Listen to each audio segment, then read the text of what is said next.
clear. We do have a few clouds out west and some showers trying to move across the Rio Grande. Otherwise, high pressure in control of our weather pattern, and not much is going to change until the end of this week, which we'll talk about in detail in just a second. But first, the dust that's in the atmosphere. Let's show you what we have. Saharan dust typically in the months of June, July, August, September can travel all the way across the Atlantic and impact our air quality here in San Antonio, which is what we're seeing. It's not a large amount of dust, but it's a low to moderate amount. And again, that's resulting in some poor air quality between here, Houston, Dallas, all the way north into the Central Plains towards Kansas and Oklahoma. Great news, between now and tomorrow morning, it disperses, it improves vastly.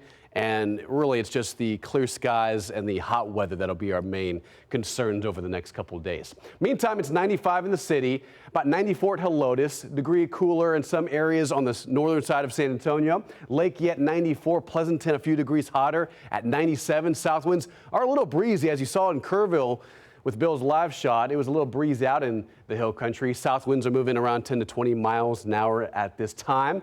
91 at Bernie, 100, the triple-digit century mark in Del Rio along the Rio Grande. It's clear here in the city, but you move west down I-35 towards Laredo.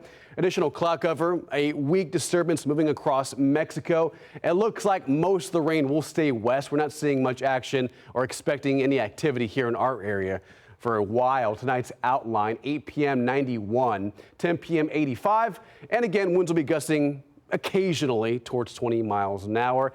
For tomorrow's forecast, very similar, but less cloud cover and less dust. That's the good news. Less hazy for your Tuesday forecast. Middle to upper 90s. Sunrise around 6:45 in the morning and sunset around 8:35 in the evening. Rain chances best later in the week. Thursday, Friday, Saturday, and even possibly into Sunday for the weekend, depending on what exactly happens down the road. Watch what happens by Wednesday and Thursday. High pressure, dangerous heat for the desert Southwest.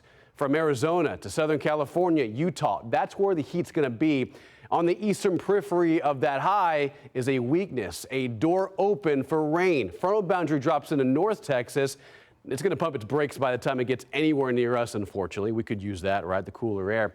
But by Thursday and Friday, it stalls somewhere between here and Dallas with that instability in the atmosphere, and I think that'll touch off some pretty good rain chances by the end of the week. Right now, forecast guidance suggesting anywhere from 1/10 to 1 inch of rainfall and maybe even more in some localized pockets across South Texas. So we're rooting for that. We're rooting for some more rain and some cloud cover to keep our temperatures down below or close to average. The 14-day forecast here on KENS 5, 97 tomorrow, 99 Wednesday. A little cooler, not as hot by Friday, 94 with the additional cloud cover and spotty scattered rain chance. Right now 30%, depending on how far that front drives farther south. That may increase our rain chance to 30 to 40, maybe 50% by the weekend. Otherwise, average temperatures middle 90s, and then we lose the rain chance by early next week as we cruise through the end of July.